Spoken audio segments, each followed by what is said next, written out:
ሰላም ጤና ይስጥልን እጅጉን የተወደዳችሁና የተከበራችሁ ውድ ቤተሰቦቻችን እንደምን አላችሁልን? ከእናንተው ከሆነው ከአዲስ ስፖርት የዩቲዩብ ቻናላችን የዕለተ ቅዳሜ የማለዳ ስፖርት የመረጃ ሰዓታችንን በድጋሚ ይዘን ተገናኘን።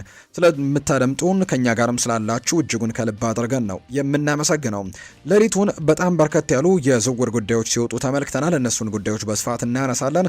ከነዚህ መካከል ሃንድ ኦፍ አርሰናል የሚባለው ለአርሰናል በጣም ቅርብ የሚባል የመረጃ ምንጭ እንደተናገረው ከሆነ አርሰናሎች ከቪኒሲዮስ ጁኒየር ወኪሎች ጋር ድርድሮችን አድርገው በዋጋ ጉዳይ ላይ ሙሉ ለሙሉ የግል መስማማት ላይ እንደደረሱ የሚያሳዩ መረጃዎችን ይፋ አድርጓል ሃንድ ኦፍ አርሰናል።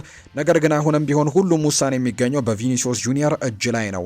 ተጫዋቹ ከሪያል ማድሪድ መልቀቅ የሚፈልግ ከሆነ የመጀመሪያ ምርጫው ወደ አርሰናል ማምራት እንደሆነና አሁን ላይ አርሰናል የተሻለ እድል እንዳለው ጭምር የሚያሳዩ መረጃዎችን ሃንድ ኦፍ አርሰናል የተባለው የመረጃ ምንጭ ይፋ አድርጓል። የቪኒሲዮስ ጁኒየር ውሳኔ በቅርቡ ይጠበቃል ተብሎ ይታሰባል። ከዛ ውጪ ከማካይሎ ሙድሪክ ጋር የተያዙ መረጃዎችን በስፋት እየተነገሩ ይገኛሉ።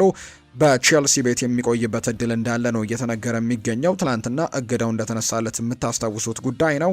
ከሱ ጋር ማያይዘን የምናነሳቸው ጉዳዮች ያሉ። ማንቸስተር ዩናይትድ ሉዊስ ሆልን ለማስፈረም በጣም ጥሩ እድሎች እንዳሉት የሚያሳዩ መረጃዎች ሌሊቱን ሲወጡ ተመልክተናል። እነዚህንና ሌሎች ትልልቅ የአውሮፓ ክለቦችን የተመለከቱ በርከት ያሉ የዝውውር ጉዳዮችን እናነሳለን። በተለይ ሊቨርፑል ቤትም እንዲሁ ብራድሌ ባርኮላን የማስፈረም እድላቸው እየጨመረ መጥቷል። ምክንያቱም ፓሪስ ሳን ዠርሜን ለብራድሌ ባርኮላ ተተኪ ሚካ ጎድስን ከአያክስ አምስተርዳም ለማስፈረም ከጫፍ መድረሱን የሚያሳዩ ነገሮች ያሉ የዝውውር ጉዳዮችን በስፋት እናነሳለን። ፉአድ ባህሩ ፕሮግራሙን እየመራው ከእናንተ ጋር ቆይታን አደርጋለሁ።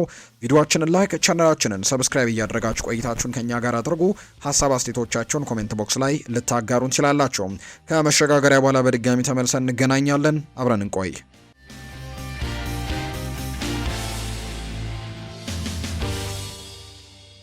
የማንቸስተር ዩናይትድ ጉዳዮችን በማስቀደም ደግሞ እንጀምር። የዛሬ ፕሮግራማችንን እንደ ክሪስቲያን ፎልክ የመረጃ ምንጭ ዘገባ ከሆነ በተለይ በጀርመን ተአማኒነት ካላቸው የመረጃ ምንጮች መካከል አንደኛው ነው። ክሪስቲያን ፎልክ ባየር ሚኒኮች ቤንጃሚን ሼስኮን ለማስፈረም ይፈልጋሉ የሚል አይነት ሀሳብን ነው ይፋ ያደረገው ይሄ ጋዜጠኛ።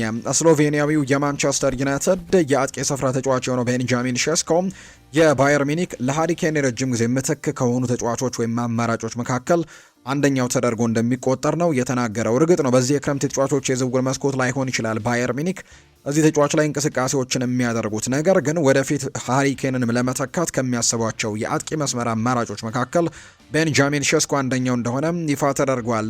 ባየር ሚኒኮች በ2024 ቤንጃሚን ሼስኮን ለማስፈረም ፍላጎት እንደነበረው ይነገራል። ነገር ግን ከፍተኛ ዋጋው ከዝውውሩ እንዲያፈገፍጉ አድርጓቸው ነበር። እናም በመጨረሻም ከአንድ ዓመት በኋላ ማንቸስተር ዩናይትድን መቀላቀሉ እናስታውሳለን። አሁን ላይ ሴሽኮ በፕሪሚየር ሊግ ቦታውን ማረጋገጥ ካልቻለና ተስፋዎችን ማሟላት ካልቻለ ባየር ሚኒክ እንደገና እሱን ለመሞከርም ፍላጎት እንዳለው ጭምር የሚያሳዩ ነገሮች አሉ። ምክንያቱም በጀርመን በጣም ጥሩ ጊዜያቶችን ማሳለፉን እናስታውሳለን። ከዛ ውጭ ግን በተወዳጁ የእንግሊዝ ፕሪሚየር ሊግና በማንቸስተር ዩናይትድ ቤትም በመጀመሪያ የውድድር ዓመቱ ያን ያክል የከፋ የሚባል አይነት ነገር አይደለም የሚያሳየው። በጣም ጥሩ በተለይ ማይክል ካሪክ ከመጣ በኋላ በጣም ቆንጆ ጊዜያቶችን ማሳለፍ ችሏል። ምናልባት ተደጋጋሚ ጉዳቶቹ ካልሆኑ በስተቀር ለማንቸስተር ዩናይትድ በጣም ተስፈኛ የአጥቂ መስመር ተጫዋች እንደሆነ በርካቶች ያምኑበታል። በዚህ የውድድር ዓመት በተለይ የቀድሞ የማንቸስተር ዩናይትድ የአጥቂ መስመር ተጫዋቾች ሲናገሩ በዚህ የውድድር ዓመት በእርግጠኝነት 25 እና ከዛ በላይ ጎሎችን ያስቆጥራል የሚል አይነት ሀሳቦችን ጭምር እየተናገሩ ነውና ባለፈው ዓመት በማይክል ካሪክ ስር ያሳየው ለማንቸስተር ዩናይትድ ተስፋ በዚህ የውድድር ዓመት በትልቁ እንዲጠበቅ ያደርገዋል ተብሎ ይታሰባል። ነገር ግን ትልቁ ነገር ከጉዳቱ ሙሉ ለሙሉ ነፃ መሆን ይኖርበታል ተብሎ ይታሰባል። በመጠነኛ ጉዳት ምክንያት በተለይ በውድድር ዓመቱ አምናም በመጨረሻዎቹ ጨዋታዎች አካባቢ በገጠመ ጉዳት ምክንያት ለረጅም ጊዜያቶች ሳይጫወት መቅረቱን እናስታውሳለን። አሁን ወደ ሜዳ ለመመለስም ጠንክሮ በልምምድ ላይ እየሰራ እንደሚገኝ ነው ክሪስቲያን ፎልክ ጨምሮ ሌሎችም የመረጃ ምንጮች እየተናገሩ የሚገኙት። ሌላኛው ማንቸስተር ዩናይትድ በዚህ የክረምት የተጫዋቾች የዝውውር መስኮት በሚቀሩት ጥቂት ጊዜያት ተጫዋቾችን ስለማስፈረም በትልቁ የሚንቀሳቀሱበት ነው። በተለይ ኢኒዮሶች አሁን ላይ የካርሎስ ካሴሜሮን ተተኪ ያለማምጣታቸው በማንቸስተር ዩናይትድ ደጋፊዎች ዘንድ አሁን ተቃውሞችን ሊያስነሳባቸው እንደሚችል እየተነገረ ነው። ምክንያቱም ማንቸስተር ዩናይትድ እርግጥ ነው 2 ዝውውሮችን አድርጓል። በአማካይ ስፍራው ላይ አንድሬ ሳንቶስንና ዩሪ ቴሌማንስን አስፈርመዋል። ነገር ግን አሁንም ካሴሜሮን መተካት የሚችል ተጫዋችን እንዳላመጡ ነው የሚሰማቸው። ስለዚህም ሶስተኛው የአማካይ ስፍራ ተጫዋች በጣም ጥሩ የሚሆን አይነት ዝውውር መሆን ይኖርበታል የሚሉ አይነት ሀሳቦች እየተነሱ ነው። ሁለቱን ዝውውሮች ቀደም ብሎ ማድረጋቸው ከማንቸስተር ዩናይትድ ደጋፊዎች ለሚነሳው ተቃውሞ በጊዜ ምላሽ ሰጥተው ነበር። ነገር ግን አሁንም መልሶ ተቃውሞ መነሳቱ አይቀሬ እንደሆነ እየተገለጸ ይገኛል። ምክንያቱም አሁን የዝውውር ጊዜያቶቹ በጣም እየገፉ ነው የሚገኙት። ሌሎች ትልልቅ ክለቦች ደግሞ በትልቁ እየተንቀሳቀሱ መገኘታቸውን ተከትሎ እርግጥ ነው ከማንቸስተር ዩናይትድ የአማካይ ዲፓርትመንት ጋር በተያዘ የማንቸስተር ዩናይትድ እምነት አሁንም ቢሆን የሪያል ማድሪድ ተጫዋቾችን መጠበቅ ነው። በተለይ የሮድሪ ከማንቸስተር ሲቲ ወደ ሪያል ማድሪድ የማምራት እድሉ በጣም እየሰፋ መምጣቱን ተከትሎ የኦሪዮል ሹዋሜኒ የኮንትራት ማደስ ጉዳይም እስካሁን ሆልድ እንደተደረገ ወይም የተረጋገጠ ጉዳይ አይደለም። 3 ዓመት ኮንትራት ሊሰጠው በጣም ከጫፍ ደርሶ ነበር። ነገር ግን ያኔ ከማንቸስተር ሲቲ ሮድሪን የማስፈረም እቅድ አልነበራቸውም ሪያል ማድሪዶች እና አሁን ሮድሪ የሚመጣ ከሆነ ግን በአማካይ ስፍራው ላይ አንድ ተጫዋች የመቀነስ እድላቸው ሰፊ ነውና ዩናይትዶች ያንን ተጫዋች መጠበቅ ይፈልጋሉ ተብሏል። ኦሪዮል ሹዋሜኒም ቢሆን ኤድዋርዶ ካማቪንጋም ቢሆን። ከዛ ውጭ ግን ሌሎች በደንብ አማራጮች እንዳሏቸው የሚታመን ነው የብራይተኑ ካርሎስ ባሌባ። ከዛ ውጭ ሌላኛው ተጫዋች ደግሞ የሮማው እንዲሁማኖ ኮኔም በማንቸስተር ዩናይትድ እቅድ ውስጥ ያሉ ሌሎች የአማካይ ስፍራ ተጫዋቾች ናቸው። እንዳልኳችሁ ግን የሪያል ማድሪድ ተጫዋቾችን መጠበቅ ላይ ትኩረት እንዳደረጉ ነው የመረጃ ምንጮቹ የሚናገሩት። ጎን ለጎን ግን ማንቸስተር ዩናይትድ በግራ ፉል ባክ ላይ ተጫዋች ስለማምጣት በትልቁ እየተንቀሳቀሱ ነው። በተለይ የሉክ ሾው የረጅም ጊዜ ተተኪ የሚሆን ተጫዋችን ማንቸስተር ዩናይትድ ለማምጣት እንቅስቃሴዎችን እንደጀመረ ይታወቃል። የኒውካስል ዩናይትዱ ሉዊስ ሆል ደግሞ የማንቸስተር ዩናይትድ ቀዳሚ ምርጫ እንደሆነ እየተገለጸ ነው። በተለይ የኤዲ ሃው ኒውካስል ዩናይትድን ለቆ መውጣት የሉዊስ ሆልን ዝውውር ይበልጠውን ሊያደርገው እንደሚችል የሚያሳዩ ነገሮች ያሉ። ከዚህ ቀደም ሉዊስ ሆል ዩናይትድን ለመቀላቀል ፈቃደኛ እንደሆነ ተናግሮ ነበር ብለዋል አሌክስ ክሩክ ለቶክ ስፖርት መረጃውን ሲያጋራ። ስለዚህ ማንቸስተር ዩናይትድ የተሻለ እድል እንዳለው ነው የመረጃ ምንጮቹ እየጠቆሙ የሚገኙት። ከዛ ውጭ ግን በኒውካስል ዩናይትድም ደስተኛ እንዳልሆነ ይነገራል። በተለይ ደግሞ ተጫዋቾች ወሳኝ የሚባሉ ተጫዋቾች ክለቡን ለቀው መውጣታቸውን ተከትሎ ይሄ ቡድን በሚቀጥሉት የውድድር ዓመታት ላይ በትልቁ ለመፎካከር እጅግ በጣም አስቸጋሪ ይሆንበታል ብሎ እንደሚያምን የተገለጸው። ከዛ ውጭ በአውሮፓ ውድድሮች ላይ ዘንድሮ የኒውካስል ዩናይትድ ስብስብም እንደሌለበት ይታወቃልና ወደ ማንቸስተር ዩናይትድ ማምራትን ይመርጣል ተብሎ ይታሰባል። የሳንድሮ ቶናሊ፣ የአንቶኒ ጎርደን አሁን ደግሞ የብሩኖ ጊማሬሽ ከኒውካስል ዩናይትድ መልቀቅ እንዲሁም አሰልጣኙ ኤዲ ሃው መልቀቁ ለሉዊስ ሆል መውጫ መንገዶችን እንዲፈልግ ያደርገዋል ተብሎ ይታሰባል። ሌላኛው ለማንቸስተር ዩናይትድ መልካም የሚባለው ዜናና ሉዊስ ሆልን ለማስፈረም ትልቅ እድል እንዳለው የሚያሳዩ ፍንጮች የታዩበት ዝውውር ደግሞ ኒውካስል ዩናይትዶች አሁን የፉልሃሙን አንቶኒ ሮቢንሰንን የሌላኛው የግራ ፉልባክ ተጫዋችን ለማስፈረም ጠንክሮ እየሰራ እንደሚገኝ ነው መገለጹ። ምናልባት ዩናይትድ ለሉዊስ ሆል የተሻለ እድል እንዲኖረው ያደርጋል ተብሎ እንደሚጠበቅ ነው የመረጃ ምንጮቹ ይፋ ያደረጉት።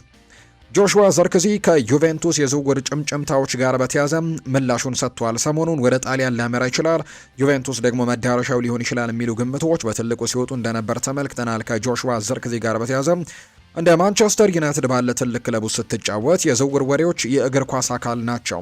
ወሬዎቹን አይቻለው፣ ነገር ግን የኔ ትኩረት ሁልጊዜም በየቀኑ ራሴን ማሻሻልና ቡድኑን ስኬታማ እንዲሆን መርዳት ላይ ብቻ ነው ሲል ይናገራል። በእርግጥ ዩቬንቱስ ድንቅ ታሪክ ያለው ክለብ እንደሆነ ሁላችንም እናውቃለን። እናም እንደዚህ ያለ ክለብ ደግሞ ለአንተ ፍላጎት ሲኖረው በጣም ደስ የሚያሰኝ ነገር ነው። ነገር ግን በአሁኑ ሰዓት የኔ ቅድሚያ የሚሰጠው ጉዳይ ማንቸስተር ዩናይትድ ቤት መቆየት ነው ብለዋል።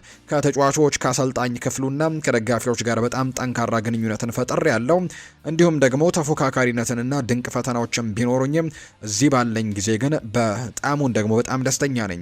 ማንኛውም ተጫዋች በሜዳ ላይ የመጫወቻ ደቂቃዎችን ማግኘት እንደሚፈልግ እርግጥ ነው። ነገር ግን አስቸጋሪ ጊዜያቶች የበለጠ ያጠነክኑሃል ብዬ አምናለሁ። የኔ ምኞት ለቦታዬ መታገልና ማድረግ እንደምንችል ደግሞ ማሳየትና ክለቡ እኔን ወደዚህ ለማምጣት ያሳየብኝን እምነት በስራ ለመመለስ መሞከር ብቻ ነው ሲል ጭምር ይናገራል። በእግር ኳስ ውስጥ ምንም ይሁን ምን የኔ ትኩረት በትጋት መስራት፣ ብቃቴን መጠበቅና ክለቡ በሚፈልገኝ ጊዜ ሁሉ ለታላቁ ማንቸስተር ዩናይትድ በትልቁ አገልግሎት መስጠት ነው ሲልም ጭምር ነው ጆሹዋ ዘርክዚ እየተናገረ የሚገኘው። ማንቸስተር ዩናይትዶች የአጥቂ መስመር የዝውውር ፍላጎታቸው ከዚህ ተጫዋች መውጣትና ለመውጣት ጋር ይያያዛል ተብሎ እንደሚጠበቅ ነው የመረጃ ምንጩ ይፋ ያደረገው። ጆሹዋ ዘርክዚ የሚለቅ ከሆነ በሚቀጥለው የውድድር ዓመት በማንቸስተር ዩናይትድ ቤት ውስጥ አዲስ የ9 ቁጥር ተጫዋች ልንመለከት የምንችልበት እድል እንዳለ እየተገለጸ ነው። ዩናይትዶች ስማቸው የሚነሱ የአጥቂ መስመር ተጫዋቾችን እየሰማን ነው። ለምሳሌ ያክል የአስተን ቪላ ኦሌ ዋትኪንስ አንደኛው እንደሆነ እየተገለጸ ይገኛል። በፕሪሚየር ሊግ በጣም ጥሩ ልምድ አለው። ከዛ ውጭ ደግሞ ለቤንጃሚን ሼስኮም ልምዶችን ለማጋራት በጣም ጥሩ ተጫዋች ይሆናል ብለው በርካቶች እየገመቱት ነው። የቀደመው ማንቸስተር ዩናይትድ ተጫዋቾችም የተጫዋች ወደ ማንቸስተር ዩናይትድ እንዲመጣ እምነቱ ወይም ደግሞ ፍላጎቱ እንዳላቸው ይነገራል። ዳኒ ዌልቤክም ምርጫቸው ነበር፣ ነገር ግን ወደ ቼልሲ ማምራቱ የሚታወስ ነው። ከዛ ውጪ ኢጎር ቲያጎ ባለፈው የውድድር ዓመት በብሬንትፈርድ አስደናቂ የውድድር ዓመትን አሳልፏል። እንግዲህ ተደጋጋሚ ጊዜ ይህንን ነገር ያደርገዋል የሚጠበቅ ቢሆንም በማንቸስተር ዩናይትድ ዝርዝር ውስጥ ካሉ ስሞች መካከል አንደኛው እንደሆነ ግን እየተገለጸ እንደሚገኝ ነው የመረጃ ምንጩ ይፋ እያደረገ የሚገኘው። አርሰናልን የተመለከቱ መረጃዎችን ደግሞ እናንሳ። ከአርሰናል ጋር በተያዘ ሌሊቱን እጅግ በጣም በርከት ያሉ የዝውውር ጉዳዮች ናቸው ስንሰማ የቆየ ነው። በተለይ ደግሞ ከቪኒሲዮስ ጁኒየር ጉዳይ ጋር በተያዘ በጣም በርከት ያሉ ጉዳዮችን ሲወጡ እየተመለከትን እንገኛለን። በአርሰናል ቤት እንግዲህ ከተነሱት ጉዳዮች መካከል አንደኛ የኢኤስፒኤን ብራዚል መረጃን እናጋራ። ኢኤስፒኤን ብራዚል የተባለ የመረጃ ምንጭ እንደሚናገረው ከሆነ አርሰናሎች ሁለት ከባድ የሚባሉ ስምምነቶችን በማጠናቀቅ ዓለምን ለማስደመም ተዘጋጅቷል ብለዋል። ሁለት ብራዚላዊያን ተጫዋቾችን ለማስፈረም በትልቁ ጠንክሮ እየሰራ ነው፣ ዓለምንም ለማስደመም በጣም እየተዘጋጀ ነው ሲል ነው ይሄ ኢኤስፒኤን የተባለው የብራዚል የመረጃ ምንጭ እየተናገረ የሚገኘውና እነዚህ ሁለት ተጫዋቾች ቪኒሲዮስ ጁኒየር እና ብሩኖ ጊማሬሽ ናቸው ሲልም ነው የመረጃ ምንጩ የሚናገረው። አርሰናል የብሩኖ ጊማሬሽ ዝውውርን ለማጠናቀቅ በጣም እየተቃረበ እንደሆነ የሚታወቅ ጉዳይ ነው። ለሕክምና ምርመራ ቀጣይ ሳምንት ቀነቀጠሮ እንደተያዘለት ጭምር የሚያሳዩ መረጃዎች ትላንትና ሲወጡ ተመልክተናል። በርከት ያሉ የመረጃ ምንጮች ያንን እየተናገሩ ይገኛሉ። ሳምሲን ጨምሮ ሌሎችም ትልልቅ የሚባሉ የመረጃ ምንጮችም ያንን ተናግረዋል። አርሰናሎች ለኒውካስል ዩናይትድ የ90 ሚሊዮን ዩሮ ወይም 77 ሚሊዮን ፓውንድ አካባቢ የሚያወጣ ክፍያን ነው ለኒውካስል ዩናይትድ ለመክፈል የተስማሙት። ኒውካስል ዩናይትድም እንደተቀበሉት ይፋ ተደርጓል። በሚቀጥለው ሳምንትም የሕክምና ምርመራውን እንዲያደርግም ቀነቀጠሮ እንደተያዘለት ጭምር የሚያሳዩ መረጃዎችን ይፋ አድርጓል። በርከት ያሉ የመረጃ ምንጮች። ሌላኛው ከአርሰናል ጋር የሚነሳው ጉዳይ ምናልባት አርሰናል የብሩኖ ጊማሬሽን ጉዳይ ወደ መቋጫው እየወሰደ ከመሆኑ ጋር በተያዘ ሌላኛው ቪኒሲዮስ ጁኒየር ነው። በዚህ የክረምት የተጫዋቾች የዝውውር መስኮት ቅድሚያ አርሰናል የሚሰጠው የዝውውሩ ቦታ ወይም ዲፓርትመንቱ የቀኝ የማጥቃት ክፍሉ እንደሆነ የግራው የማጥቃት ክፍል እንደሆነ ምንም ጥያቄ የለውም። ምክንያቱም በዚህ ቦታ ላይ ባለፈው የውድድር ዓመትም እጅጉን በጣም ሲቸገሩ ነበር። ባለፈው የክረምት የተጫዋቾች የዝውውር መስኮትም ያላጠናከሩት ቦታ እያንዳንዱን ቦታዎች ሲያጠናክሩ ባለፈው የክረምት የተጫዋቾች የዝውውር መስኮት 8 ተጫዋቾችን በማምጣት ሲያጠናክሩ መጠናከሪያዎች ያልተደረገለት ቦታ ነው። እርግጥ ነው ኖኒ ማንዱዌኬ አንዳንድ ጊዜ እዛ ጋር መጫወት ይችላል ብለው ያምኑ ነበር። ኤቤሬቺ ኢዜም እንዲሁ አብዛኛው የ10 ቁጥር ተጫዋች ቢሆንም ነገር ግን እሱም በግራው የማጥቃት ክፍል ላይ አገልግሎቶችን መስጠት ይችላል የሚል ግምቱ ነበራቸው። ነገር ግን አብዛኛውን ጊዜ ጋብሪኤል ማርቲኔሊ እና ሊያንድሮ ትሮሳርድ ዳምና ይህንን ቦታ ሲጠቀሙበት እንደነበር እናስታውሳለን። ምናልባት በአርሰናልም በማጥቃቱ በኩል ላይ ደከም ያለው ቦታ ተደርጎ ይቆጠር ነበር። እርግጥ ነው አንዳንድ ጨዋታዎች ላይ ሊያንድሮ ትሮሳርድ በተለይ በጣም ጥሩ የሚባሉ ነገሮችን አሳይቷል በፕሪሚየር ሊጉ። ከዛ ውጭ ደግሞ እንዲሁ ጋብሪኤል ማርቲኔሊ በአውሮፓ ቻምፒየንስ ሊግ ላይ በጣም ወሳኝ የነበረባቸው ጨዋታዎችንም የምናስታውስ ቢሆንም እና በዚህ የክረምት የተጫዋቾች የዝውውር መስኮት ግን በእርግጠኝነት አርሰናል ያሻሽሉታል ተብሎ ሲጠበቅ የነበረው ቦታ ነው። ሊያንድሮ ትሮሳርድም ወደ ቤሺክታሽ ማምራቱ ይታወሳል። እንዲሁ ደግሞ ጋብሪኤል ማርቲኔሊ ስለ መልቀቅ ስሙ በስፋት እየተነሳ ነውና ሞርጋን ሮጀርስን በዛ ቦታ ለማስፈረም ጥረቶችን ሲያደርጉ ነበር። ያው የሞርጋን ሮጀርስን የቦታው ጉዳይ በጣም አጠያያቂ ነገሮች እንዳሉበት በርካቶች ቢያነሱም ነገር ግን አሁን ላይ ቪኒሲዮስ ጁኒየር በትልቁ ከአርሰናል ጋር ስሙ መነሳቱ ጀምሯል። እንደ ምክንያትነት የሚነሳው በሪያል ማድሪድ የመጨረሻ 11 ወር ኮንትራት ጊዜ ላይ መቅረቱ፣ ከዛ ውጭ ደግሞ ከሪያል ማድሪድ ጋር ደግሞ ኮንትራት የማራዘሙ ጉዳይ ላይ አለመስማማቱን ተከትሎ ወደ አርሰናል ነገሮች ያዘነበሉ እንዲመስሉ አድርጓል። አሁን ላይ በተለይ ሌሊቱን የወጡት መረጃዎችን የተመለከተ ሰው አርሰናል እውነትም በጣም ጥሩ ድል እንዳለው የሚያሳዩ መረጃዎችን ነው በትልቁ እየተመለከተን የምንገኘው። ሃንድ ኦፍ አርሰናል የተባለ የመረጃ ምንጭ እንደተናገረው ከሆነ ለአርሰናል በጣም ቅርብ ከሚባሉት የመረጃ ምንጮች መካከል አንደኛው ነው። አርሰናል በግል ጉዳዮች ጋር ከቪኒሲዮስ ጁኒየር ጋር ከስምምነት ደርሷል የሚል መረጃ ነው ሃንድ ኦፍ አርሰናል ይፋ ያደረገው። በተለይ በሰበር መረጃ መልክ ነው ይህንን መረጃ ያጋራው። አርሰናል ከቪኒሲዮስ ጁኒየር ወኪል ጋር ነው በጣም በጥቅማ ጥቅሞች ዙሪያ በመርሆች ደረጃም ሙሉ ስምምነት ላይ ደርሷል ሲል ሃንድ ኦፍ አርሰናል የተባለው የመረጃ ምንጭ የተናገረው። የተጫዋቹ ተወካይ የሆነው ሮክ ኔሽን ከእንግሊዙ ሻምፒዮን አርሰናል የቀረበለትን እጅግ ግዙፍ የሚባል የዝውውር ጥያቄን በመያዝ ነው ወደ ማድሪድ ለመደራደር ደግሞ ያመራል ተብሎ የሚጠበቀው። በዚህ ጉዳይ ላይ ግን ከአርሰናል በጣም ጥሩ ነገሮችን እንዳገኘና ከአርሰናል በግላዊ ጉዳዮች ላይ መስማማቱን የሚያሳይ መረጃ ነው ሃንድ ኦፍ አርሰናል ይፋ ያደረገው። ሃንድ ኦፍ አርሰናል እንደሚናገረው ከሆነ ግን አሁን ላይ አርሰናል የተስማማው ከወኪሉ ጋር ነው። ቀጣይ የቪኒሲዮስ ጁኒየር የግል ውሳኔ ደግሞ ይጠበቃል። ሪያል ማድሪድ መቆየት አሊያም ደግሞ ኮንትራቱን ሳያራዘም ቀርቶ ወደ አርሰናል መዘዋወር ከሁለቱ አንዱን ሊመርጥ የሚችልበት እድሉ እንዳለ ነው እየተገለጸ የሚገኘውና ሁሉም ውሳኔ አሁን ላይ የሚገኘው በቪኒሲዮስ ጁኒየር እጅ ላይ እንደሆነ ጭምር ይፋ አድርጓል። ይሄው የመረጃ ምንጭ ሲናገር ነገር ግን ወኪሉ ከአርሰናል በጣም ጥሩ የሚባል ስምምነት መድረሱንና በቀጣይ ደግሞ ከሪያል ማድሪድ ጋር ቁጭ ብለው ንግግሮችን ሊያደርጉ እንደሚችሉ የሚያሳዩ መረጃዎች እየወጡ እንደሚገኙ ነው ዘገባዎች የጠቆመው። ሃንድ ኦፍ አርሰናል ግን ይጨምርና ሮክ ኔሽን ማለትም የቪኒሲዮስ ጁኒየር ወኪል ግን ይህንን ከአርሰናል ጋር ተስማምተውበታል ተብሎ የተነሳውን ወሬ ግን እንደሚክዱት እንጠብቃለን፣ ነገር ግን እኛም ባወጣነው መረጃ ጸንተን እንቆማለን ሲልም ጭምር ነው ይኸው የመረጃ ምንጭ እየተናገረ የሚገኘው። አሁን ሁሉም ነገር በቪኒ እጅ ላይ ነው ሲልም ጭምር ሀሳቡን እየሰጠ እንደሚገኝ ነው የተገለጸው። ማርካ ለስፔን በጣም ቅርብ በስፔን በጣም ተነባቢ ከሚባሉ መጽሔቶች መካከል አንደኛው ነው። ማርካ የሚባለው የመረጃ ምንጭ ሪያል ማድሪድ በቪኒ ላይ ያለው ጽኑ አቋምን አሳይቷል ሲል ይናገራል። የቀረበው የቅርብ ጊዜ የኮንትራት ማራዘሚያ ጥያቄ የመጨረሻ ነው። ምንም ሪያል ማድሪድ ከዚህ በኋላ ሊጨምር የሚችለው ምንም አይነት ኦፈር እንደሌለው ነው እየተገለጸ የሚገኘው። ወይ የቀረበለትን ጉዳይ ይቀበላል፣ ካልሆነ ደግሞ ሽያጩ በጥልቀት የሚታይ ይሆናል ሲልም ነው ማርካም የተናገረው። የክለቡ ቅድሚያ የሚሰጠው ጉዳይ ግን አሁንም የቪኒሲዮስ ጁኒየርን ውል ማደስ ነው። በሪያል ማድሪድ ቤት አሁንም የሚታመነው የተጫዋች ኮንትራቱን እንዲያድስ ነው ፍላጎታቸው። ነገር ግን የማይሆን ከሆነ ወይ ቪኒ አልቀበልም የሚል ከሆነ ግን የሚለቅበት እድል ሰፊ ነው ሲል ነው ማርካ የተባለው የመረጃ ምንጭም እየተናገረ የሚገኘው። ስለዚህም አርሰናሎች ቪኒ ጁኒየርን ለማስፈረም የተሻለ ድል ሊኖራቸው እንደሚችል በተለይ አንዳንድ የመረጃ ምንጮች ደግሞ ቁጥሮችን ያወጣሉ። አርሰናል ምን ያክል ይህንን ተጫዋች የማስፈረም እድል አለው የሚሉ በፐርሰንቶች ሲያወጡ እየተመለከተን እንገኛለንና ሌሊቱን በወጡ መረጃዎች መሰረት በጣም ከፍ ያለ እድል እንዳለው የሚያሳዩ ቁጥሮችን ነው እየተመለከተን የምንገኘው። በቀጣይ ቀናት በርከት ያሉ ጉዳዮች ከዚሁ ከቪኒሲዮስ ጁኒየር ወኪሎችና ከሌሎች ሰዎችም የሚወጡ መረጃዎችን መጠበቅ የተሻለ ነው ተብሎ ይታሰባል። ትልልቅ የሚባሉት በተለይ በዝውውር ዘገባዎች ላይ እነ ፋብሪዚዮ ሮማኖ እነ ዳቪድ ኦርነስቲን እስካሁን ድረስ በዚህ ጉዳይ ላይ ያሉት ነገር እንደሌለ ነው የመረጃ ምንጮቹ የሚጠቆሙት። ነገር ግን ሃንድ ኦፍ አርሰናል ግን ለአርሰናል በጣም ቅርብ የሚባል የመረጃ ምንጭ ግን ይህንን ጉዳይ እየተናገረ ይገኛል። አንዳንድ ሰዎች ግን ምናልባት ቪኒሲዮስ ጁኒየር የሪያል ማድሪድን ነገር በጣም ጠንከር ብሎ እንዲገፋ ሊያደርግ የሚችል አይነት ስምምነትን ሊያደርግ ይችላል የሚሉ አይነት ሀሳቦችን እያነሱ ነው። ከአርሰናል ጋር ለመደራደር የፈለገውና ወይም ደግሞ ከአርሰናል ጋር እነዚህ አይነት ወሬዎች እንዲነሱ ለማድረግ የሚሞክረው ሪያል ማድሪድ የተሻለ ኮንትራት እንዲያቀርብለት ለማድረግ ነው የሚሉ አይነት ሀሳቦች ያላቸው ደግሞ በርከት ያሉ ተንታኞች እንዳሉ ይታመናል። ነገር ግን አሁን ላይ ባለው ተጨባጭ ጉዳይ ግን አርሰናል ለተጫዋቹን ለማስፈረም የተሻሉ እንቅስቃሴዎችን እያደረገ ነው።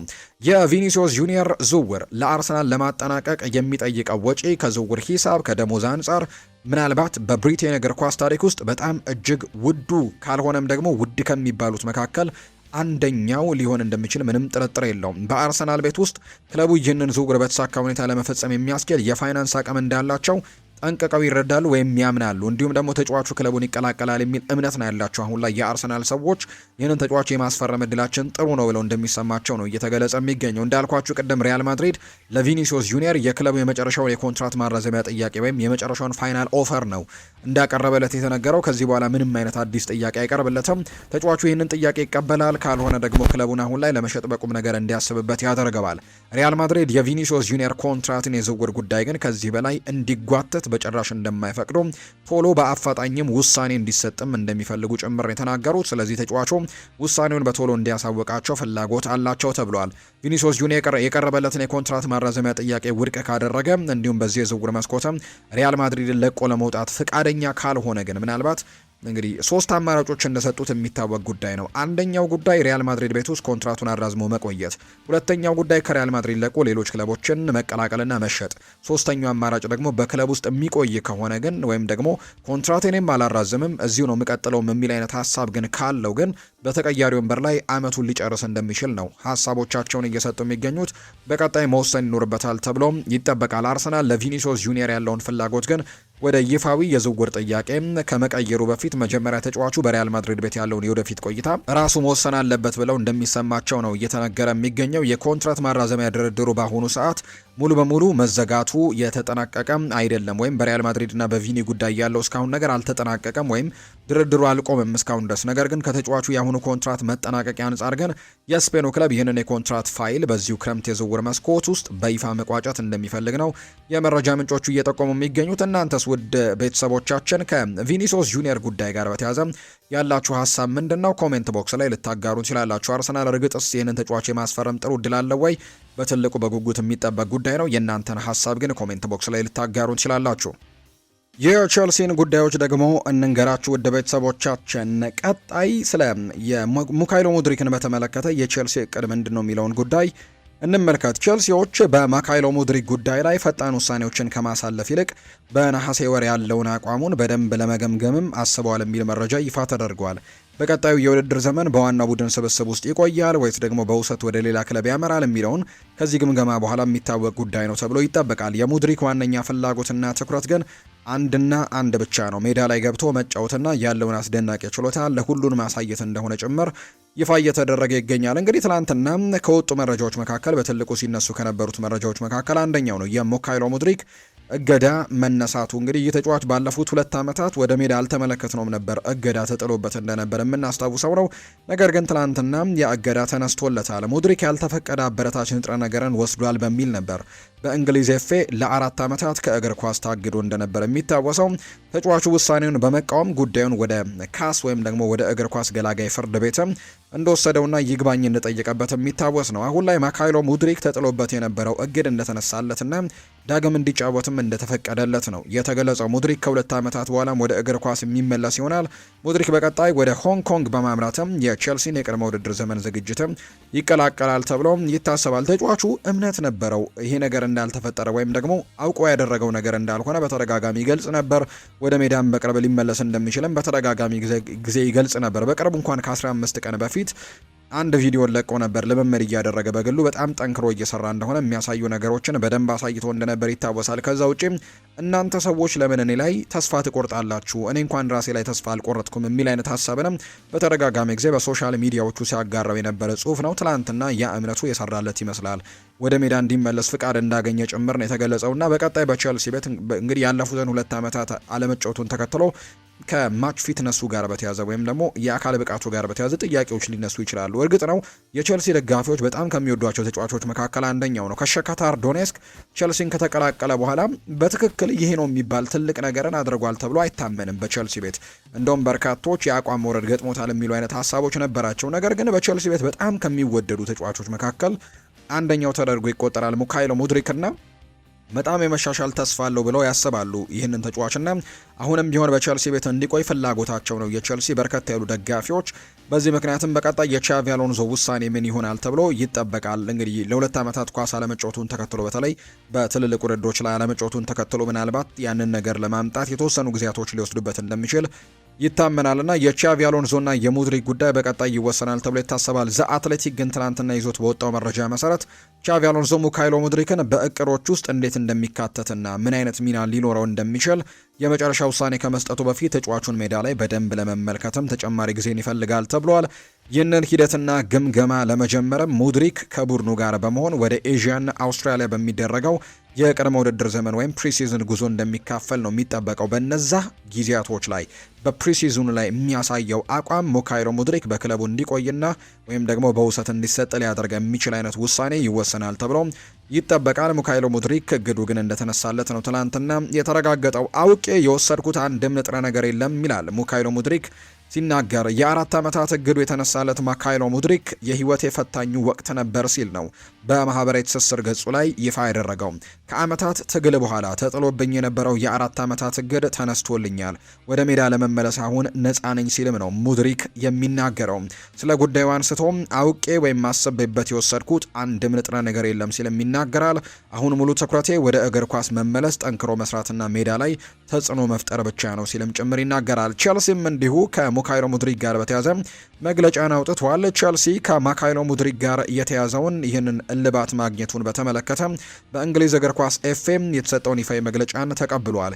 ከመጀመሪያው ጀምሮ ይሄ ጊዜ ለሙካይሎ ሙድሪክ በሙያዊም ሆነ በግል ህይወቱ እጅግ ፈታኝ የነበረ ሲሆን ጉዳዩ አሁን ላይ እልባት አግኝቶ ወዲያውን ወደ እግር ኳስ እንዲመለስም በመቻሉ ወደ ትልቅ ደስታም ተሰምቶናል ሲልም ጭምር ነው የተናገረው። የቼልሲ እግር ኳስ ክለብ የጸረ ዶፒንጉ ስርዓቱንና የህግ ሂደቱን ሙሉ በሙሉ በማክበር በዚህ ሁሉ ደግሞ ሙሉ ሂደት ላይ ሙካይሎ ሙድሪክ ጎን በመቆም ድጋፋችንን ስንሰጥ ቆይተናል። ይበልጥ አሁናዊ ለሆኑ የምርመራ ሂደቶችም ሲባል የተደረጉ የሳይንሳዊ ሪፖርት መስፈርቶችም ማሻሻያ ምክንያት የሙካይሎ ሙድሪክ ናሙና በዛሬው የቴክኒክ መስፈርት ቢመረመር ኖሮ አዎንታዊ ተብሎ እንደማይመዘገብና ምንም አይነት ሕግ ጥሰት እንዳልተፈጸመ ተቆጥሮ እንደሚታለፍ መታመኑ በደስታ እንቀበላለን። ይሄ ለተደረሰው ስምምነትም ትልቅ ማብራሪያ የሚሰጥና ሁሉም አካላት ደግሞ ወደፊት እንዲራመዱ የሚያስችል አስፈላጊ ነጥብ ነው። ሙድሪክ ማንኛውም የተከለከለ ንጥረ ነገር አውቆ ወይም ማስቦ እንዳልተጠቀመና ንጥረ ነገሩ በምን መልኩ ወደ ሰውነቱ ሊገባ እንደቻለ እንደማያውቅ ወጥ በሆነ መንገድም ሲገልጽ ቆይቷል። በዚህ ሂደት ውስጥም በሙያ ህይወቱ ምናልባትም እጅግ ፈታኝ በሆነ ወቅት ከፍተኛ የሙያ ስነ ምግባርና ጥንካሬን አሳይቷል። ወደ ውድድር ለመመለስ እድል ማግኘቱ ለሱ ምን ያክል ትርጉም እንዳለው እንረዳለን። አሁን የኛ ዋና ትኩረት ሚካኤሎ ሙድሪክን ወደ ስብስቡ እንደገና ለመቀላቀልና የኳስ ህይወቱን እንዲቀጥል ሙሉ ድጋፍ ማድረግ ነው። ቸልሲ እግር ኳስ ክለብ ለስፖርታዊ ጨዋነት የበላይነትና ሁሉንም ደንቦች ደግሞ ለማክበር ያለውን ቁርጠኝነት የጸና ነው። በክለቡ የሚገኙ ሁሉም አካላትም ሙድሪክ ሙሉ ብቃቱን አግኝቶ ወደ ስብስቡ ተመልሶ ወደ ሜዳ ገብቶ ለማየትም በጉጉት እንጠብቃለን ሲል ነው ቸልሲ ትላንትና በይፋዊ መግለጫው ላይ ይፋ እንዳደረገ የመረጃ ምንጮቹም እየተናገሩ የሚገኙት። ቸልሲ በፕሪሚየር ሊጉ ከፍተኛ ግምት ከሚሰጣቸው ወጣት ታለንቶች አንደኛው የሆነው የቦርንመዙን አማካይ አሌክስ ስኮትን ለማስፈረም የሚያደርገው ጥረት እያፋጠነ እንደሚገኝ ከቼንድ ኦፍሳይድ የተባለው የመረጃ ምንጭ ይፋ አድርጓል። በዚህም እስከ 70 ሚሊዮን ፓውንድ ሊደርስ የሚችል የተሻሻለ የዝውውር ጥያቄ ለማቅረብም ዝግጁ እንደሆነ ጭምር ይፋ ተደርጓል። ይሄ በማንቸስተር ዩናይትድም በሌሎችም የአውሮፓ ታላላቅ ክለቦች የሚፈለግ አይነት ተጫዋች እንደሆነ ይታወቃል አሌክስ ስኮት። ነገር ግን ቼልሲ የተሻሉ እንቅስቃሴዎችን በዚህ ተጫዋች ላይ እያደረገ ነው። ለምሳሌ ያክል የመጀመሪያ የዝውውር ጥያቄን ያቀረበው ቼልሲ ነው። 64 ሚሊዮን ፓውንዶችን የሚያወጣ ጥያቄዎችን ለቦርንመዝ መላኩን እናስታውሳለን። ምንም እንኳን ቦርንመዝ ወዲያውኑ ይህንን ጥያቄ ውድቅ አድርገውት እንደነበር የምናስታውሰው ቢሆንም ከዛ በመቀጠል አሁን ላይ ቼልሲ ሁለተኛ ዙር ጥያቄ ለማቅረብም ዝግጁ እንደሆኑ የሚያሳዩ መረጃዎችን ነው በትልቁ የተመለከት ነው። የኤንዞ ፈርናንዴዝ ወኪል በሚቀጥሉት ጥቂት ቀናት ውስጥ አውሮፓ ይገባል ብሏል ፋብሪሲዮ ሮማኖ በመረጃው ሲያጋራ። ወኪሉ አውሮፓ እንደገቡ ከቼልሲ ኃላፊዎች እንዲሁም ከራሱ ከኤንዞ ጋርም ቁጭ ብለው ሰፋ ያለ ውይይት የሚያደርጉ ይሆናል። በቀጣዩ ጉዳያቸው ላይም አቋም የሚወሰድበትና የመጨረሻ ውሳኔ የሚደረስበት ወሳኝ ሰዓት አሁን ነው ሲልም ነው ኤንዞ ፈርናንዴዝን በተመለከተ ፋብሪሲዮ ሮማኖ መረጃውን ይፋ ያደረገው። ኮሞ ከቼልሲ ጋር በትሬቨር ቻሎባ ስምምነት ለመድረስ ንግግሩን በመቀጠል ላይ እንደሚገኝ ፋብሪሲዮ ሮማኖ ይፋ አድርጓል። የ30 ሚሊዮን ዩሮ ዋስትና ያለው ክፍያ ጥቅልም ውይይት እየተደረገበት ሲሆን የግል ጉዳዮችም ስምምነት ላይ ተደርሰዋል ተብሏል። ቼልሲ ለመሸጥ ፍቃደኛ በመሆኑ ንግግሮች በመካሄድ ላይ እንደሆነ ነው ፋብሪሲዮ ሮማኖ መረጃውን እያጋራ እንደሚገኝ ዘገባው የጠቆመው። ሌላኛው ከቸልሲ ጋር በተያያዘ የሚነሳው ጉዳይ ቸልሲ ትላንትና ነጥብ ከመቀነስ ቅጣት እንደዳነ ነው የመረጃ ምንጮቹ ይፋ ያደረጉት። የምዕራብ ለንደኑ ክለብ ቸልሲ የቀረቡበት 74 የደንብ ጥሰቶች ምክንያት ነው የገንዘብ ቅጣት ትላንትና ተጥሎበት እንዳለፈ ይፋ የተደረገው። የእንግሊዝ ኤፍኤ ቸልሲ ለፈጸመው የደንብ ጥሰትም 10 ሚሊዮን ፓውንድ አካባቢ የገንዘብ ቅጣት እንደጣለበትም ይፋ አድርጓል። ከዛ በተጨማሪ ግን የሁለት የዝውውር መስኮቶች ተጫዋቾችን እንዳያስፈርምም የገደብ እገዳም እንደጣለበት ጭምር ይፋ ተደርጓል። ነገር ግን ይሄ ገደብ ግን ወዲያውኑ ተፈጻሚ የሚሆን አይደለም። ይህ ማለትም ቅጣቱ ተፈጻሚ የሚሆነው ምናልባት እስከ 2027 ሰኔ ወር ድረስ ተመሳሳይ የደንብ ጥሰት የሚፈጽሙ ከሆነ ነው ይሄኛው እግድ ይፋ የሚደረግባቸው ወይም ደግሞ የሚወሰንባቸው። ስለዚህም ሁለቱ የዝውውር መስኮት ቅጣቶች የሚፈጸሙት እስከ 2027 ሰኔ ወር ድረስ ተመሳሳይ ጥፋቶችን ድጋሚ ፈጽመው ከተገኙ ነው። ሰማዮቹ የ6 ነጥብ ቅነሳ ተጥሎባቸው ነበር መጀመሪያ ላይ። ነገር ግን ይግባኝ በመጠየቃቸው ምክንያት ይህ ነገር እንደተነሳላቸው ይፋ የሚደረጉ መረጃዎች ናቸው እየወጡ የሚገኙት። ክለቡን ለገንዘብ ቅጣት የዳረገው የህግ ጥሰት በሮማን አብርሃሞቪች ጊዜ የተፈጸመ መሆኑ ይፋ ተደርጓል። ቸልሲ ላይ የቀረበው ክስ አሁን ላይ ሙሉ ለሙሉ የተዘጋ ሲሆን ከነጥብ ቅነሳና ዝውውር እግድም እንደ ዳነ ጭምር ነው የመረጃ ምንጮቹ ይፋ እያደረጉ የሚገኙት። ከቸልሲ ጋር በተያያዘ ትላንትና የወጡት መረጃዎች እኚህን ነው የሚመስሉት። ሊቨርፑልን የተመለከቱ መረጃዎችንም እንንገራቸው። ኢንተር ሚላኖች ለከርቲስ ጆንስ ዝውውር ለሊቨርፑል ሶስተኛ ዝውውር ጥያቄም እንደላኩ ነው የመረጃ ምንጮቹ ይፋ ያደረጉት። ኢንተር ሚላን ለከርቲስ ጆንስ ሶስተኛ ጥያቄን አቅርበዋል። በወኪሎቹ በኩልም እስከ 35 ሚሊዮን ዩሮ ለመድረስም ፍቃደኛ መሆኑን የተነገረው። ይህ ግን እንደ ይፋዊ ጨረታ አልተቆጠረም። ከዚህ በፊት 25 ሚሊዮን ዩሮ እና 32 ሚሊዮን ዩሮ አካባቢ የጣሊያኑ ክለብ ለሊቨርፑል እንዳቀረበ የሚታወስ ጉዳይ ነው። ይህ ግን ዝውውሩን ለማጠናቀቅ በቂ የሚሆን አይመስልም። ሆኖም ግን ኢንተር ሚላን አዲስ ጥያቄ ማቅረቡን እንዳልዘጋው ጭምር ነው የተነገረው። ሊቨርፑል በክረምቱ የተጫዋቾች የዝውውር መስኮት ሙሉ ጊዜ የከርቲስ ጆንሰን ዋጋ 40 ሚሊዮን ዩሮ በላይ አድርጎ እንደሚገምተው ይፋ ተደርጓል። ነገር ግን 50 ሚሊዮን ዩሮ ወደሚጠጋ ዋጋ ሊጠይቅ እንደሚችል ጭምር ነው ቤን ጃኮብስ እየገለጸ የሚገኘውና አሁን ላይ ኢንተር ሚላኖች እያቀረቡ የሚገኙት ገንዘብ ይህኛው ሊቨርፑል ከሚፈልገው ገንዘብ እጅግ በጣም የራቀ እንደሆነ ጭምር ይነገራልና ያንን ማቀራረብ እንዳለባቸው ነው የመረጃ ምንጩ ይፋ ያደረገው። ጄሚ ካራገር ይናገራል። ባርኮላ ሳላህን ይተኳል ብዬ አላስብም ሲልም ነው ጄሚ ካራገር የቀድሞው የሊቨርፑል ተጫዋች ሀሳቡን እየሰጠ የሚገኘው። ከዚህ በፊትም አንድ ሀሳብን ተናግሮ ነበር።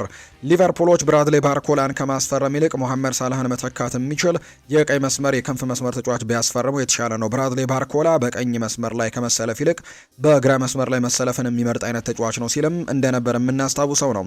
ነገር ግን ሊቨርፑሎች ብራድሌ ባርኮላን ለማስፈረም አሁን ጥሩ ደረጃ ላይ እንዳሉ የሚያሳዩ መረጃዎች እየወጡ ይገኛሉ። ምክንያቱም ፓሪስ ሰን ዠርሜኖች ብራድሌ ባርኮላን መተካት የሚችል ተጫዋችን ለማስፈረም ጥረቶችን እያደረጉ ነው። ባለፉት ጥቂት ጊዜያት እርግጥ ነው ሊ ካንግ ኢንን ለመተካት ቢሆንም ማግነስ አክሊዮሽን ከሞናኮ ለማስፈረም በጣም ከጫፍ መድረሳቸውን የሚያሳዩ መረጃዎች ሲወጡ ተመልክተናል። ፓሪስ ሰን ዠርሜኖች አሁን ላይ ደግሞ የአያክስ አምስተርዳሙን ተጫዋች ሚካ ጎትስን ለማስፈረም በጣም ከጫፍ መድረሳቸው የሚያሳዩ ነገሮች አሉ። ይህ ተጫዋች ደግሞ ለብራድሌ ባርኮላ ተተኪ ተደርጎ ሊመጣ የሚችል አይነት ዝውውር ተደርጎ ነው የሚቆጠረው። ስለዚህም ባርኮላ ወደ ሊቨርፑል የማምራት ጥሩ እድል እንዳለው ተነግሯል። ከዚህ በፊት እንደገለጽንላችሁ ሊቨርፑል የመጀመሪያ ዙር የዝውውር ጥያቄን ለዚህ ክለብ ለፓሪስ ሰን ዠርሜን ማቅረቡ የሚታወስ ነው። እርግጥ ነው ፓሪስ ሰን ዠርሜን እዚህ ተጫዋች ላይ የለጠፈበት ዋጋ እጅግ በጣም ከፍተኛ እንደሆነ ቢታወቅም ነገር ግን ሊቨርፑሎች በጣም ቅርብ እንኳን ባይሆን ነገር ግን በጣም ጥሩ የሚባሉ የገንዘብ ጥያቄዎችን በመጀመሪያው ዙር እንዳቀረቡ የመረጃ ምንጮቹ ይፋ አድርገዋል። በቀጣይ ደግሞ ምን አይነት ውሳኔዎች በሊቨርፑል ቤት ይወሰናሉ የሚለው በጉጉት እንዲጠበቅ ያደረገ ጉዳይ እንደሆነ ነው የመረጃ ምንጩ ይፋ ያደረገው። የሪያል ማድሪድን ጥቂት ጉዳዮች ደግሞ እንንገራችሁ። ሪያል ማድሪድ ሁሉም ነገር በቪኒ ጁኒየር ላይ የተመሰረተ ነው ብለዋል። የዝውውሩ ጉዳይ መቆየት ከፈለገ ይቆያል፣ ነገር ግን ለመልቀቅ ከፈለገም ክለቡ እንደማያግደው ጭምር ነው ሮድራ የተባለው የመረጃ ምንጭ ይፋ እያደረገ የሚገኘውና ሪያል ማድሪዶች ሁሉም ነገር ቪኒሲዮስ ጁኒየር መወሰን እንደሚችል ጭምር ነው እየተናገሩ የሚገኙት። አርሰናሎች ቪኒሲዮስ ጁኒየርን የማስፈረም እውነተኛ እድል እንዳላቸው ግን አሁንም ያምናሉ። የሪያል ማድሪድ አቋም ግን ግልጽ ነው። ቪኒሲዮስ ለመልቀቅ ከወሰነ ክለቡ በመንገዱ ላይ በጭራሽ እንደማይቆምበት ነው እያረጋገጡ የሚገኙት። ሌላኛው ከሪያል ማድሪድ ጋር በተያያዘ የሚነሳው የዝውውር ጉዳይ የቪኒሲዮስ ጁኒየር ጉዳይ እንዳለ ሆኖ የሮድሪ ጉዳይም በትልቁ ይነሳል። ሮድሪ ከማንቸስተር ሲቲ ሪያል ማድሪድን ስለመቀላቀል በትልቁ ስሙ በትልቁ እየተነሳ እንደሚገኝ የሚታወቅ ጉዳይ ነው። ማንቸስተር ሲቲ ሮድሪ ከክለቡ እንደሚለቅ እንዳመነ ነው የተገለጸው። ለተጫዋቹ በስምምነት የሚደረግ ስንብት ለማመቻቸትም እየሰሩ እንዳለ ጭምር ይፋ ተደርጓል። እንደ ግሬም ቤሊ መረጃ ከሆነ ባለፉት የውድድር ዓመታት ለማንቸስተር ሲቲ ላበረከተው ትልቅ አስተዋጽኦ የስንብት እንደሚዘጋጅለት ጭምር ይፋ እያደረገ እንደሚገኝ ተገልጿል። ነገር ግን የተጫዋች ግን በሪያል ማድሪድ ላይ አሁን ትልቅ ድርድሮችን እያደረገ እንዳለ ይፋ ተደርጓል። ማንቸስተር ሲቲ ለሮድሪ ሁለቱም ማለትም ፓሪስ ሰን ዠርሜን እና ባየር ሚኒክንም እንዳነጋገረ ጭምር ይነገራል። ሆኖም ግን ተጫዋቹ ሪያል ማድሪድን ብቻ ስለሚፈልግ ሁለቱም ቡድኖች ዝውውሩን ውድቅ እንዳደረጉት የሚያሳዩ መረጃዎች ናቸው እየወጡ የሚገኙትና ማንቸስተር ሲቲ ግን ለሮድሪ እንግዲህ ሌሎች አማራጮችንም እየፈለገለት ነበር። በተለይ ከገንዘብ አንጻርም ሌሎች ክለቦች ወደዚህ ዝውውር መግባታቸው ትልቅ ፉክክር እንዲፈጠር እንደሚያደርግ ምንም ጥያቄ የለውም እና ፓሪስ ሰን ዠርሜን እና ባየር ሚኒክ ወደዚህ ዝውውር እንዲገቡ ትልቅ ፍላጎት እንደነበራቸው የሚያሳይ ጉዳይ ነው። ነገር ግን ተጫዋቹ ሪያል ማድሪድን ብቻ መቀላቀል ስለሚፈልግ ግን አሁን ላይ ይህንን ዝውውር እንዳልተቀበሉት ጭምር ነው እየተገለጸ የሚገኘው። ውድ ቤተሰቦቻችን የባርሴሎና ጉዳዮችንም በዚሁ ደግሞ ወደ እናንተም እናደርስ። ከባርሴሎና ጋር በተያያዘ በትልቁ የሚነሳው የሁሊያን አልቫሬዝ ጉዳይ ነው። አሁን ላይ አርሰናሎች በቪኒሲዮስ ጁኒየር ጉዳይና ብሩኖ ጊማሬሽ የዝውውር ጉዳይ ላይ መጠመዳቸውን ተከትሎ የሁሊያን አልቫሬዝ ጉዳይ አሁን በትልቁ እየተነሳ አይገኝም በአርሰናል ቤት። ያው አርሰናል እዚህን ተጫዋች ለማስፈረም ትልቅ ፍላጎት እንደነበረው የሚታወስ ጉዳይ ነው። የባርሴሎና ትልቁ ተስፋ ሁሊያን አልቫሬዝ ሁለተኛ ይፋዊ ፍንጭን ማረጋገጫ እንዲሰጣቸው ይፈልጋሉ እየተባለ ይገኛል። ባርሴሎናዎች ሁሊያን አልቫሬዝን እንደገና በግልጽ ወጥቶ እንደሚናገር እርግጠኛ አይደሉም። ነገር ግን ያለ ተጫዋች ሌላ ይፋዊ ደግሞ ፍንጭን አትሌቲኮ ማድሪድ ማስማማትም ፈጽሞ የማይቻል ነው ብለው ያምናሉ። ይሄ ተጫዋች ትልቅ እንቅስቃሴን እንዲያደርጉ ይፈልጋሉ። ያለበለዚያ ግን ባርሴሎናዎች አትሌቲኮን ማሳመን በጣም ከባድ እንደሚሆንባቸው ጭምር ነው የሚረዱትና ስለዚህም ባርሴሎና ትልቁ ተስፋው ሁሊያን አልቫሬስ ሌላ ፍንጭ እንዲሰጣቸው እንደሚፈልጉ ነው የተገለጸው። ጄራርድ ማርቲን ስለ ሁሊያን አልቫሬዝ ይናገራል። ሁሊያን አልቫሬዝ እኔ በግሌ በጣም የምወደው ተጫዋች ነው ብለዋል ጄራርድ ማርቲን ሲናገር። ነገር ግን የትኛውም ተጫዋች ማስፈረም እንዳለባቸው የመወሰን ስልጣኑ የክለቡ አመራሮች እንጂ የኔ አይደለም ብለዋል። ወደ ባርሴሎና የሚመጣ ማንኛውም አዲስ ተጫዋች በክለቡ ብቁና በጣም ጠቃሚ እንደሚሆን ምንም ጥርጥር የለውም።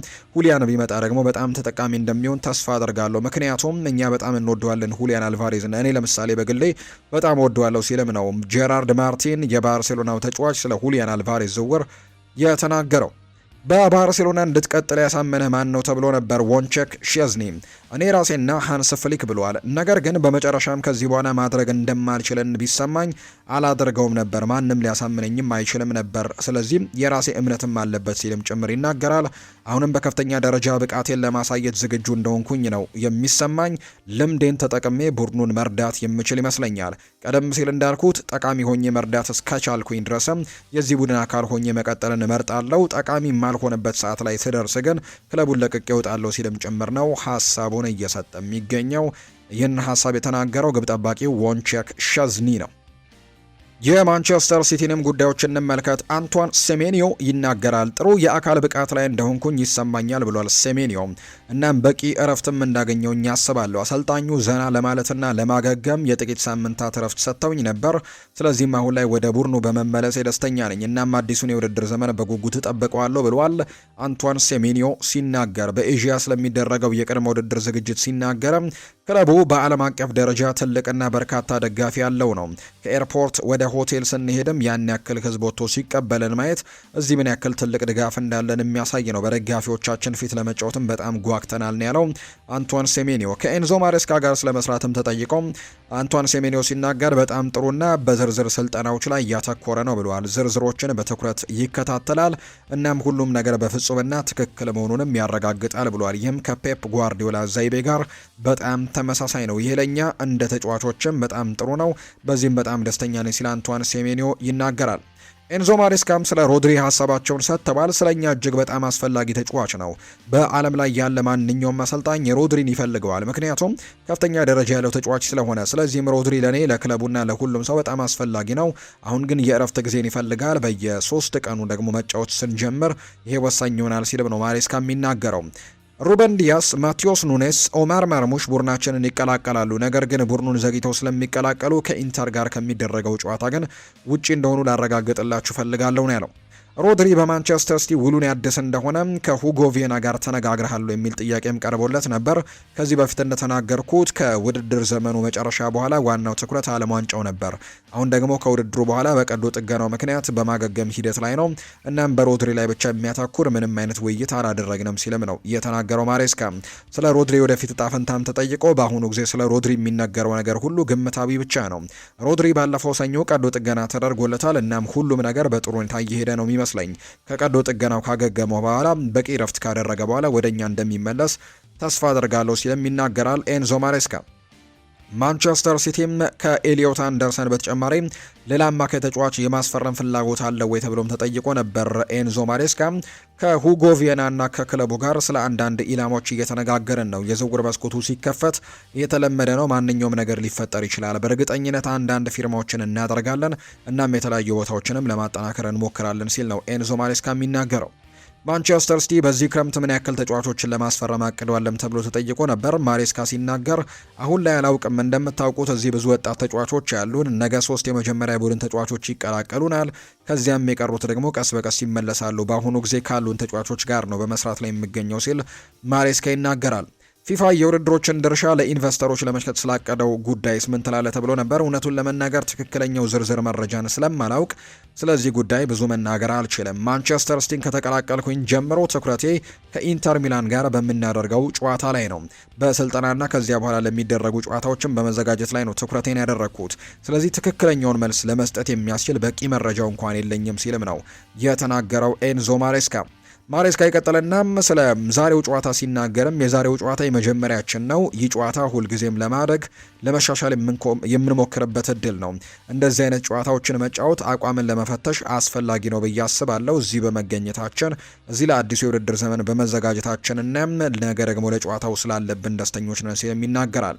ስለ ፊል ፎደን ለማንቸስተር ሲቲ ስላለው ጠቀሜታ ሲናገር እሱ እንደ ሌሎች የቡድኑ አባላት ሁሉ ለቡድኑ በጣም አስፈላጊ ተጫዋች ነው። ፊል ፎደን ለአመታት አውቀዋለሁ እና ምን ያክል ጥሩ ተጫዋች እንደሆነ ማውቃለሁ። ስለዚህ ሁላችንም ወደምንፈልገው ደረጃ እንዲመለስም መርዳት የኔ ስራ ነው። በመጀመሪያና ከሁሉም በላይ አስፈላጊው ነገር ደስተኛ መሆኑ ነው። ምክንያቱም እግር ኳስ ለመጫወት በጣም የሚያስደስተው ነገር ነው። እኔ እንዳልኩት ፊል ፎደን በጥሩ አካላዊና አእምሯዊ ሁኔታ ላይ ሲሆን ጨዋታዎችንና ዋንጫዎችን እንድታሸንፍ የሚረዳ አይነት ተጫዋች ተደርጎ በደንብ አውቀዋለሁ እና የምንፈልገው ይሄን ነው ሲልም ይናገራል ማሬስካ። ኤንዞ ማሬስካ ይቀጥልና ስለ ማንቸስተር ሲቲ አሁናዊ ቡድን ስብስብም ሲናገር በአሁኑ ጊዜ እዚህ ባሉን ተጫዋቾች በጣም ደስተኛ ነኝ። በጣም በጥሩ ጉጉትና ጉልበትም የተሞሉ ብዙ ወጣት ተጫዋቾችም አሉን። እናም የውድድር ዘመኑ ሲጀመር ሁሉም የመጀመሪያ ቡድን ተጫዋቾች ይመለሳሉ። ለነሱ ለቡድኑ በጣም አስፈላጊ ተጫዋች ናቸው። ያለምንም ጥርጥር ለቀጣዩ የውድድር ዘመንም በጣም ጓጉች ያለው ሲልም ጭምር ነው አሰልጣኝ ኤንዞ ማሬስካ ሀሳቡን እየተናገረ የሚገኘው። ዶናልድ ትራምፕ ከፊፋ ጋር አለመነጋገራቸውን ገለጹ። የአሜሪካው ፕሬዝዳንት ዶናልድ ትራምፕ ስለ ጂያኒ ኢንፋንቲኖ አዲስ እቅድ አስተያየታቸውን ሰጥተዋል። ዶናልድ ትራምፕ በሰጡት አስተያየት ከጂያኒ ኢንፋንቲኖ ጋር ስለ ዓለም ዋንጫ ሽያጭ እቅድ አልተነጋገርኩም ነው ያሉት። ፊፋ የዓለም ዋንጫን ድርሻ ለመግዛት ያሰቡትን ባለሀብቶች የሚመራቸው የዶናልድ ትራምፕ አማች ወንድም እንደሆነ ገልጾ ነበር። ይሁን እንጂ ፕሬዝዳንት ዶናልድ ትራምፕ በዚህ ጉዳይ ላይ ከጂያኒ ኢንፋንቲኖ ጋርም ፈጽሞ አልተነጋገርኩም ሲሉ ጭምር ነው ሀሳባቸውን የሰጡት። በተለይ የጂያኒ ኢንፋንቲኖ አዲሱ ሀሳብ በርካቶችን ያወዛገበና ከዛ ውጭ ደግሞ ያልተስማሙበት እንደሆነ በርካቶች የሚታወቅ ጉዳይ ነው። በዚህ ሀሳብ ላይ መስማማት ላይ አልተደረሰም። በተለይ የአውሮፓ እግር ኳስ ማህበር ዓለም ዋንጫ ላይ የአውሮፓ ሀገራት ጭምር አይካፈሉም እስከ ማለትም እንደደረሰ የሚያሳዩ መረጃዎችን የምናስታውሰው ነውና በጣም ትልቅ ተቃውሞ ደርሶበታል። ከዛ ውጭ የጂያኒ ኢንፋንቲኖም በፊፋ ፕሬዝዳንትነት የመቀጠል ጉዳይ አጠራጣሪ እንዲሆን ካደረጉት ጉዳዮች መካከል አንደኛው እንደሆነ ተነግሯል። ፋብሪዚዮ ሮማኖ ስለ ማርከስ ራሽፎርድ ይናገራል። በመጨረሻዎቹ 24 ሰዓታት ውስጥ በማህበራዊ ሚዲያ ላይ የሳዑዲው ሻምፒዮንና የክሪስቲያኖ ሮናልዶ ቡድን የሆነው አልናስር ማርከስ ራሽፎርድን ከማንቸስተር ዩናይትድ ለማስፈረም እየሞከረ ነው የሚሉ በርካታ ወሬዎች ነበሩ። እንግዲህ አንድ ነገር ልነግራችሁ ፈልጋለሁ። እኔ ባገኘሁት መረጃ መሰረትና ይህንኑ በዚሁ ቻናል ላይ በተደጋጋሚ ስነግራችሁ ቆይቻለሁ። ነገር ግን ወሬው መውጣቱን ስላላቆመ ነገሩን ግልጽ ማድረግ ፈልጋለሁ ብለዋል ፋብሪዚዮ ሲናገር። ስለዚህም ስለ ማርከስ ራሽፎርድ ስንናገር ራሽፎርድ ከነዚህ አይነት ሀገራት ጥያቄዎች ቢቀርቡለት እንኳን በዚህ ክረምት ማንቸስተር ዩናይትድ ለቆ አይሄድም። ለወሬዎቹ ሙሉ ክብር ቢኖረኝም ይህንን የምናገረው ግን እኔ ሳልሆን የተጫዋቹ ወገን አቋም ነው። ራሽፎርድ ከማንቸስተር ዩናይትድ ሊወጣ የሚችለው አንድ ትልቅ የአውሮፓ ክለብን መጥቶ ለስምምነቱ ከፍተኛ ገንዘብ ለዩናይትድ የሚያቀርብ ከሆነ ብቻ ነው። ምክንያቱም ከመጀመሪያው ከማንቸስተር ዩናይትድ ጋር መስማማት ነው የሚፈልገው። የውል ማፍረሻውን አሁን ላይ አይሰራም። ስለዚህም ውሉ ደግሞ በዚህ የለም። አሁን ላይ ክለቦች ከማንቸስተር ዩናይትድ ጋር መስማማት የግድ ይኖርባቸዋል። ከዚያ በኋላ ከማርከስ ራሽፎርድ ጋር መስማማት የሚያስፈልጋል። ነገር ግን በራሽፎርድ በኩል ያለው እቅድ የአውሮፓ በጣም ከፍተኛ ደረጃ ላይ ያሉ ክለቦችን መቀላቀል ወይም በዩናይትድ መቆየት ነው። ቢያንስ እስካሁን ያለው እይታ ይህ ነው እየሆነ ያለው። የሚቀየር ነገር ካለ አሳውቋችኋለሁ። ነገር ግን ከተጫዋቹ በኩል ያለው መልእክት ይሄኛው ነው። ስለዚህም አንድ ትልቅ የአውሮፓ ክለብ መጥቶም እሱን ለማስፈረም ካልሞከረ በስተቀር እሱ በማንቸስተር ዩናይትድ የመቆየት ተጨባጭ እድል አሁንም ከፍተኛ ነው። በመሆኑም በአሁኑ ሰዓት ከአልናስር ጋር በተያዘም ለወሬው ክብር ቢኖረኝም ምንም አይነት የተጀመረ ይፋ የተደረገ ነገርም የለም። ተጫዋቹም ደግሞ የመልቀቅና ወደ ሳዑዲ አረቢያ በዚህ ሰዓት የማምራት ምንም አይነት እቅድ እንደሌለው የሚያሳዩ መረጃዎችን ነው ይፋ እየተደረገ የሚገኘው። ኢንተር ሚላን የቶትናም ሆትስፐርሱን ክሪስቲያን ሮሜሮን ለማስፈረም የተለያዩ መንገዶችን እየተጠቀመ ይገኛል። በዚህም በውሰት እናም በቋሚነት የመግዛት ግዴታ ደግሞ ያለበትን ውል እያሰበበት ይገኛል ተብሏል። የሴሪኤው ክለብ የአርጀንቲናዊውን ብሔራዊ ቡድን ተጫዋችም የሚያደንቅ ቢሆንም ቶትናም በአሁኑ ወቅት ግን የጠየቀውን 50 ሚሊዮን ዩሮ ደግሞ የመክፈል ምንም አይነት ፍላጎት ግን የላቸውም። ስፐርስ ዣን ፖል ቫን ሄክንና ማርኮስ ሴንሲን አሰልጣኝ ሮቤርቶ ዲዘርቢ የመከላከል አማራጭ አድርጎ ካስፈረመ በኋላ የ28 ዓመቱ ተጫዋች መልቀቅ ይበልጥ እውን እየሆነ መጥቷል። ተጫዋቹም ወደ ሰሜን ለንደን ከማምራቱ በፊት አታላንታ ተጫውቶ ወደ ነበረበት የጣሊያን ሊግም ለመመለስ ፍላጎት ያለው ነው የሚመስለው። ኢንተር ሚላን በዝውውሩን በግንባር ቀደምትነት እየመራው ቢሆንም ባርሴሎናና አትሌቲኮ ማድሪድ አሁንም ፍላጎቱ አላቸው። እስካሁን ግን የመጨረሻ ስምምነት ላይ እንዳልተደረሰን የተነገረው። እንደ ጋዜታ ዴሎ ስፖርት ዘገባ ከሆነ ኢንተር የአካንጂ አይነት አሰራርን እየመረመረ ነው የሚገኘው። ይሄኛውም መጀመሪያ የውሰት ወስዶ በቀላሉ ሊረጋገጡ የሚችሉ መስፈርቶችን ሊሟሉ የሚችሉ በቋሚነት የመግዛት ግዴታ የሚኖርበት ውል ነው። ቶተናም የቀጥታ ሽያጭን የሚመርጥ ሲሆን በአሁኑ ወቅት ግን የ50 ሚሊዮን ዩሮ የዋጋ ተመኑን ለመቀነስም ፍቃደኛ አይደለም። ይህም ደግሞ የቀረበው ሂሳብ ኢንተር ሚላን ወጪውን ከአንድ ደግሞ የፋይናንስ ዘመን በላይ እንዲያከፋፍልም የሚያስችለው ሲሆን ለስፐርስ ደግሞ ክሪስቲያን ሮሜሮ በመጨረሻም በቋሚነት እንደሚለቅ በራስ መተማመን ይሰጣል ተብሏል። የተጫዋቹ ወኪል በውይይታቸው ውስጥም አስቀድመው የተሳተፈ ሲሆን ሮሜሮ ወደ ሴሪኤው የመመለስ ፍላጎት እንዳለው ተዘግቧል። ነገር ግን በክለቦቹ አሁንም የውሰት ክፍያውን፣ ቀጣዩን የመግዣ ዋጋ እንዲሁ እና ደግሞ ግዴታውን የሚቀላቀሉ እንዴት እንደሚሆንም ሁኔታዎችንም እየመረመሩ ይገኛሉ። ቶተንሃም የተጫዋቹን እስከ 2029 የሚያቆየም ኮንትራት ስላለው የቋሚ ዝውውሩን አጠራጣሪ የሚያደርግ መዋቅርን የመቀበል ግዴታ የለበትም። ቲም ቶክ እንደዘገበው ከሆነ ኢንተር ሚላን እጅግ ጠንካራ ተፎካካሪ ሆኖ የመጣ ሲሆን ከቶተንሃምና ከክሪስቲያን ሮሜሮ ወኪሎች ጋርም ንግግር አድርጓል። ባርሴሎና ሁኔታውን በቅርበት እየተከታተለ ቢሆንም አስቀድሞ ግን ተከላካይ መሸጥ ሊኖርበት ይችላል። አትሌቲኮም ቢሆን አሁንም እድገቶችን መከታተሉ እየቀጠለ ነው። ከኢንተር አንጻር ክሪስቲያን ሮሜሮ ጠንካራ ተፋላሚነት፣ መሪነትና የሴሪኤ ልምድን ያመጣላቸዋል። ፊት መስመር ላይም ደግሞ ተጨናንቆ የመጫወት ተከላካይነቱን እንዲሁ ቡድኑን ደግሞ የሚጠቅም ቢሆንም የሚያስመዘግበው የዲሲፕሊን ጉዳይ ግን እጅጉን ስጋት እንደሆነባቸው የሚያሳዩ ነገሮች አሉ። የቀረበው መዋቅር ሊሰራ የሚችል ቢሆንም የቶትናም ከፍተኛ የውሰት ክፍያና በእውነተኛ መስፈርቶች የሚንቀሳቀስ የመግዛት ግዴታን መጠየቅም ይኖርባቸዋል። ቶትናም አስቀድሞ ለሮሜሮ መልቀቅ ተዘጋጅቷል። ነገር ግን ግልጽ ያልሆነ የውሰት አማራጭን መቀበል ግን ንግግርን ማዘግየት ብቻ ይሆናል ተብሎ ነው የሚታሰበው። ትክክለኛ ዋስትና ያለው በውሰትና በቋሚነት የመግዛት ውልም ለሁሉም ወገን ሊስማማ ይችላል። ኢንተር ወዲያውኑ 50 ሚሊዮን ዩሮ የመክፈል እንግዲህ ይሰናዳል ተብሎ ይታሰባል። ቶተንሃም የወደፊት ሽያጩን ያረጋግጣል። ሮሜሮ ደግሞ የሚፈልገውን አዲስ ጅምር ያገኛል ተብሎ እንደሚታሰብ ነው የመረጃ ምንጩ ይፋ እያደረገ እንደሚገኝ ዘገባው የጠቆመው። የተወደዳችሁና የተከበራችሁ ቤተሰቦቻችን ለዛሬ ያዝንላችሁ አዳዲስ ስፖርታዊ ጉዳዮቻችን እነዚህ ነው የሚመስሉት። ስላደመጣችሁን፣ ስለተከታተላችሁን፣ ቆይታችሁን በሙሉ ከኛ ጋርም ስላደረጋችሁ እጅጉን ከልብ አድርገን እናመሰግናለን። ፉአድ ባህሩ የዛሬውን ፕሮግራም እየመራው ከእናንተ ጋር ቆይታን አድርግ ያለው የተለያዩ ርዕሰ ጉዳዮችን የተለያዩ የዝውውር መረጃዎችን ያካፈልንበት የዛሬ ፕሮግራማችንም ይህንን ይመስል ነበር። ቆይታችሁን ከኛ ጋር ስላደረጋችሁ እጅጉን ከልብ አድርጌ ያመሰገንኩኝ። በቀጣይ ፕሮግራሞቻችን ሌሎች ርዕሰ ጉዳዮችን ሌሎች አዳዲስ መረጃዎችን አካተን በድጋሚ ተመልሰን እንገናኛለን። በቀጣይ ፕሮግራሞቻችን መልሰን እስክንገናኝ ድረስ መልካም ጊዜ መልካም ቀን እንዲሆንላችሁም ነው በአክብሮት የምመኘው።